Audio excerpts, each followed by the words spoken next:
솔로몬 잉글리시 스쿨에서 아이들에게 지금 어머님들을 그 아이들에게 가르치는 학습 방식이라는 게 어떤 거냐면 어떤 상황을 말로 하는 것은 스피킹이고 글로 쓰면 영작인데 이 과정 중에 문법이 하나도 끼지 않아. 왜 그게 가능할까? 보세요. 영어에서 글이 쓰여주는 순서는 문장의 오형식에 의해서 주어, 동사, 목적어, 간접 뭐 이런 게 아니라 문법을 공부했을 때 쓰여지는 게 순서가 아니라 영어에서 잘 들으세요. 문장이 쓰여지는 순서는 뭐하고 똑같냐면 시간이 흘러가는 순서, 이미지가 흘러가는 순서와 똑같습니다. 이제 예를 들어서 뭐죠? 내가 책상을 친다, 영작하세요 아까 이런 얘기 했죠. 문법 아무것도 생각하지 말고 이 화면이 흘러가는 순서만 머릿속에 떠올려보세요. 이렇게 했죠 제가. 순서대로 해볼까요 그냥? 문법 아무 생각하지 마세요. I hit 맨 마지막 어디서 끝났어? 책상에서 끝났죠. I hit the desk가 돼야 한대요. 내가 학교를 간다를 만약에 영작을 해. 내가 근데 학교가 저기 있으니까 가겠지. 그쵸? 순서대로 해볼까요 그냥? I go to school이 돼야 한대요.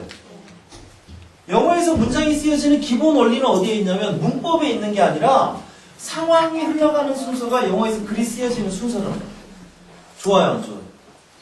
굉장히 좋은 방법이에요. 너무너무 좋은 방법이에요. 그래서 이러한 방법을 하게 되면 이걸 이제 뭐 전문적인 용어로 이미지 스트리밍이라고 얘기를 합니다만은 이 방법을 쓰게 되면 아이들이 중간에 문법이 없이 상황에서 곧바로 뭘로 가?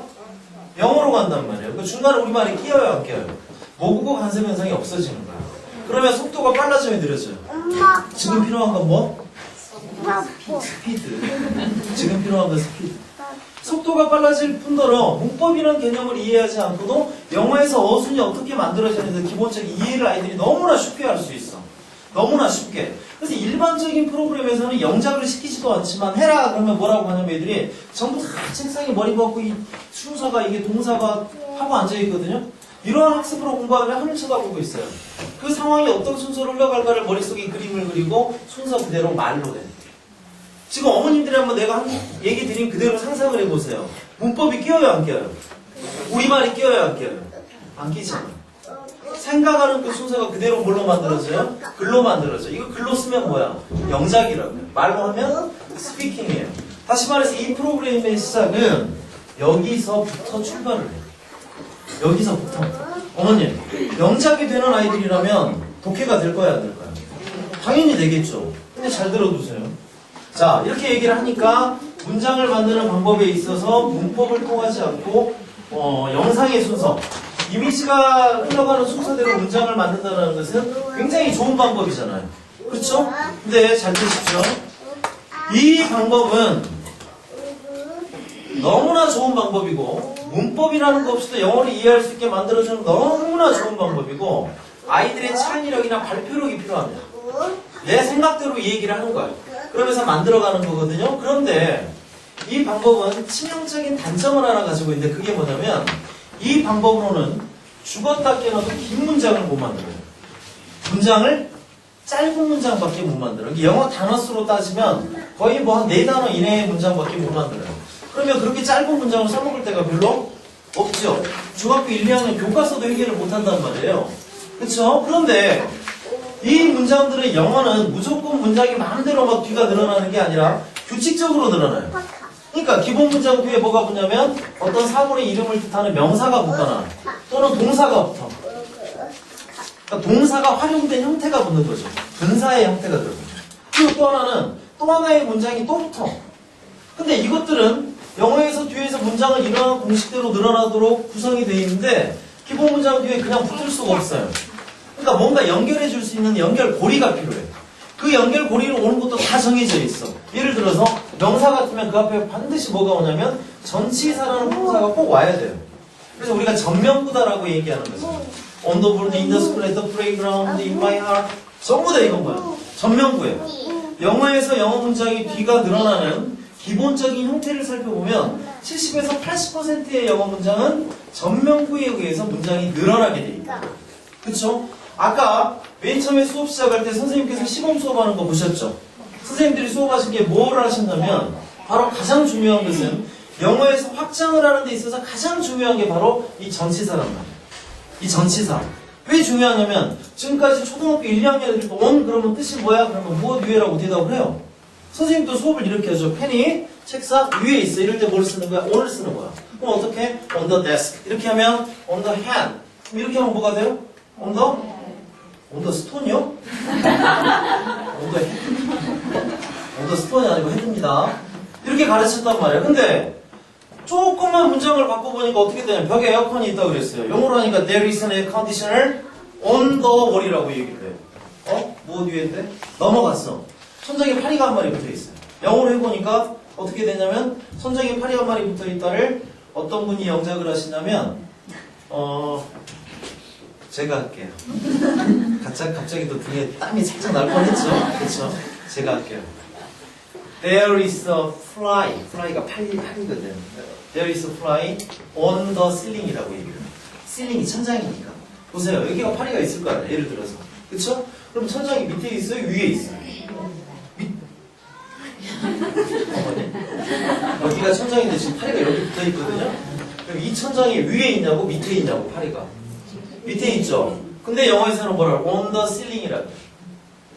그녀는 반지를 끼고 있다고 그랬어. 영어로 하면 she put a ring on her finger라고 그래. 수고로 맨날 외웠던 거야. on one's finger, 반지를 끼우다 on one's finger 외웠던 거거든. 근데 생각을 해보세요. 그러면 반지가 손가락 위에 있어야지. on이 무엇 위에라는 뜻이 돼요? 안 돼요? 안 되네 지금. 그쵸? 버스를 타면 바이 버스야. 택시를 타면 바이 택시야. 걸어서만 on foot이야. 시험에 맨날 나와. 근데 on foot을 직역하면 발 위이지 걸어서가 아니잖아. 영어 사전의 전치사 on을 찾아보면은요, 그 깨알 같은 글씨로 뜻이 3쪽, 4쪽에 걸쳐서 80개, 90개의 뜻이 나와 있어. 그 중에 하나가 무엇 위에요? 우리는 지금까지 영어를 어떻게 해결했냐면, 이렇게 쓰이지 않는 그 나머지 모든 것들을 뭐라 그랬어? 수거라고 외웠단 말이에요. 수거라고 외웠어. 영어에서 얼마나 수거가 많았습니까? 그렇죠? 이렇게 외웠단 말이에요, 영어를. 근데 선생님께서 시험서부터 보여주셨지만, 고등학교 1, 2, 3학년 교과서까지, 고등학교 교과 과정까지 들어가는 전치사 on이 들어가는 수거가 189개가 나옵니다. 고등학교 3학년 교과서까지 189개가 나옵니다. 189개의 수거를 하나도 외우지 않고도 전부 다 해석할 수 있도록 지금부터 5초 안에 드리겠습니다. 제 손이 떨어져 있죠? 이번에는 붙어 있죠? 붙어 있는 건 다 오늘로 연결해요. 라고 배웠더라면 보세요. on the desk에서 오늘 쓰는 게 맞죠? There is an air conditioner on the wall. 맞아요, 틀려요? 맞죠? There is a fly on the ceiling. 그래서 맞아요, 틀려요? 팔이 붙어 있잖아. On foot. 발바닥이 땅에 붙어가니까 걸어가는 거잖아. 맞아요, 틀려요? She put a ring on her finger. 그랬어. 반지하고 손가락하고 붙어 있으니까 맞아요, 틀려요? 맞죠? 옷을 입다. 중학교 1학년짜리 물어보고 옷을 입다가 수거가 뭐야? 그러니까 put on이래요. 아, 잘했다. 모자를 쓰다는 수거로 뭐냐? 그랬더니 그건 아직 안 배웠는데요? 물어봐야 모자도 몸에다 붙이는 거야, 안 붙이는 거야? 똑같이 푸던이지. 그러면 우리 어머니도 교육 잘 받았나 보죠. 장갑을 끼우다는 수거로 뭘까요? 똑같이 푸던. 이게 뭐냐면 전치사의 뉘앙스라는 거예요. 이해가 되세요? 그럼 어머니들 빨리 생각을 해봐봐요. 초등학교 1, 2, 3학년 때 만약에 이런 것들을 전치사의 뉘앙스를 배워서 내가 내 마음대로 쓸 수 있고 활용할 수 있도록 배워놨다면 지금 배운 거는 초등학교 1, 2, 3학년에서 끝나는 거예요? 아니면은 계속 가는 거예요? 계속 가겠죠? 중학교까지 가요? 고등학교까지 가요? 영어를 하는 한 죽을 때까지 가요. 아시겠어요? 이게 뭐냐면 전치사의 뉘앙스라는 거예요. 다시 말해서 가장 핵심적인 부분만을 설명을 드리자면 기본적인 문장은 이미지 스팀으로 만들지만 여기서는 문장 길이의 한계가 있고 영어는 확장성을 갖고 있기 때문에 그 확장에서 가장 많은 형태가 무엇에 의한 형태다? 무슨 사? 전치사에 의한 확장이다. 이때 이 전치사는 외워서 해결할 수 있어? 없어? 없단 말이에요. 그러니까 뭘 알아야 돼? 전치사라는 품사가 가지고 있는 고유한 뉘앙스를 알아야 돼. 아주 고유한 느낌을 알아야 된단 말이에요. 그 느낌을 알고 나면 어떻게 되냐면 문장의 확장을 내가 만들어서 할 수가 있어. 똑같은 영어 문장을 가지고도 이 영어가 어떠한 의미를 포괄하고 있는지를 내가 감각적으로 느낄 수가 있다는 거예요. 어머니도 여기 보세요. 중학교 때 고등학교 때 혹시 이런 경험 없었어요? 영어 독해 지문이 하나 있어요.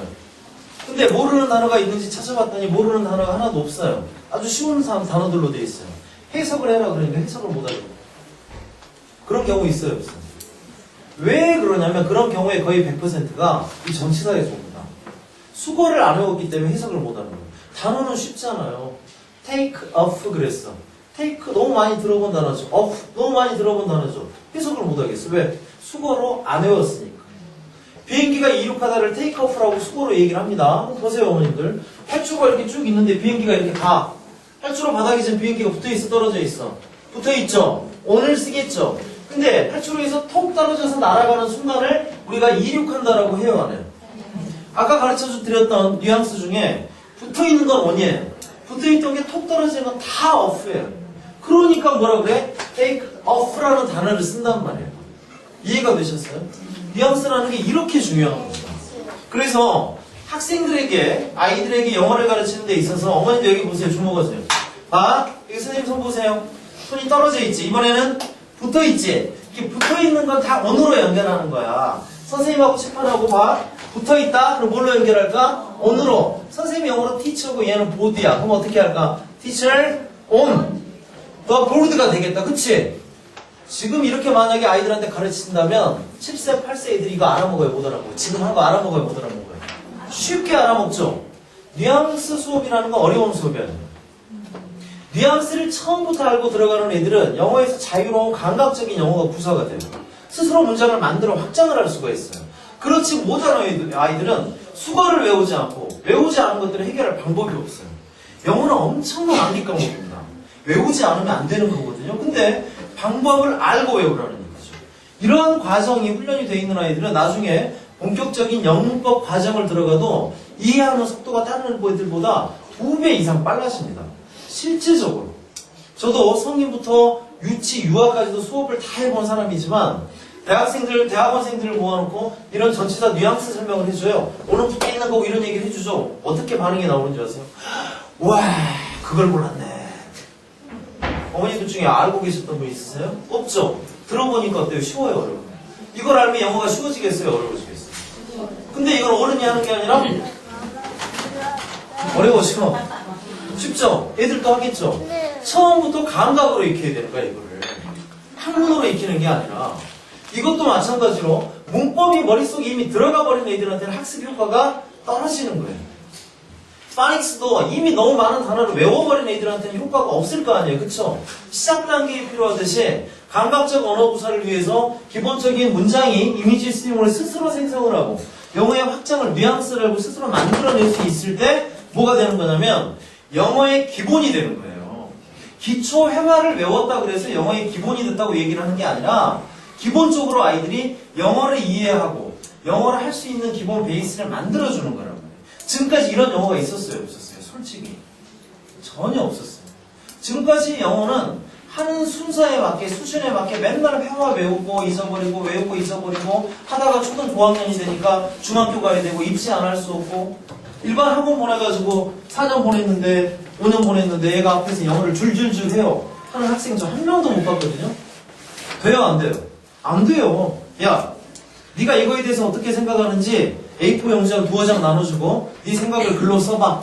A4 용지한 2장에다가 나의 생각은 이렇고 저렇고 영어로 주주주주주 2장 쓰는 애들 있어요 없어요? 없어요. 왜 없냐면 외우지 않은 건 써먹을 수가 없으니까. 근데 외우는 건 당연한 거예요. 잊어버리는 게. 그래요 안 그래요? 그런 식의 영어는 초등과정에서 하는 이 시간 낭비란 말이에요. 영어를 할 수 있는 그 최소한의 기본을 탄탄하게 만들어줘야 되거든요. 어머님들께서는 좀 생소하실 거예요. 소금을 랭귀지 도대체 뭐 하는 거야 이게 궁금하실 거란 말이죠. 자, 나눠드린 자료 중에 이런 거 하나 있어요. 한번 보세요. 프로그램 인포메이션이라고 되어 있는 게 있고 여기서 한 장을 넘겨보면 이렇게 커리큘럼 인포메이션이라는 페이지가 나옵니다. 하셨습니까? 학습이 들어가는 순서만 제가 간단하게 설명을 드릴게요. 맨 위에 보면 베이직 코र्스 그래가지고 닥터 파닉스라고 되어 있는 게 보이시죠? 이거는 어머님들이 알고 계시다시피 파닉스를 학습하는 과정입니다. 왜냐하면 영어를 하는데 기본적으로 파닉스는 필요하기 때문에. 그래서 파닉스가 끝난 아이들은 어디로 가냐면 화살표가 책 이름이 뭐라고 되어 있어요? 뉘앙스 퀘스트라고 되어 있는 게 보이시죠? 그렇죠? 이 뉘앙스 퀘스트가 제가 지금까지 설명드린 것 중에 전치사의 뉘앙스를 학습하는 거예요. 아까 주임 선생님께서 아이들을 데리고 수업하는 거 보여드렸죠? 그게 바로 이 교재예요. 그래서 아이들은 게임하듯이 그냥 재밌게 하듯이 하지만 실은 뭘 배우는 거야? 전치사라는 게 가지고 있는 고유한 뉘앙스를 몸으로 배우는 거예요. 이게 끝나면 어디로 가? 뉘앙스 퀘스트가 끝나면 그 다음에 책 이름이 뭐라고 돼 있어요? 빌드업이라고 돼 있는 게 보이시죠? 이게 뭐냐면 어머님 아까 설명드렸던 내용 중에 영상이 흘러가는 대로, 이미지가 흘러가는 대로 말로 해보고 글을 써보는 훈련을 한다 그랬죠. 문법 없이 문장을 만드는. 그러니까 이 기본 문장을 만드는 훈련 과정이 빌드업이에요. 그런데 영어에서 글이 쓰여지는 순서를 놓고 보면 기본 문장을 먼저 만들고 나서 확장을 해야 되잖아. 근데 교재에서 학습하는 순서는 확장을 먼저 하고 기본 문장을 하죠. 순서가 지금 반대로 돼 있죠. 왜냐하면 기본 문장에서는 주어 동사가 등장을 해요, 안 해요? 하잖아.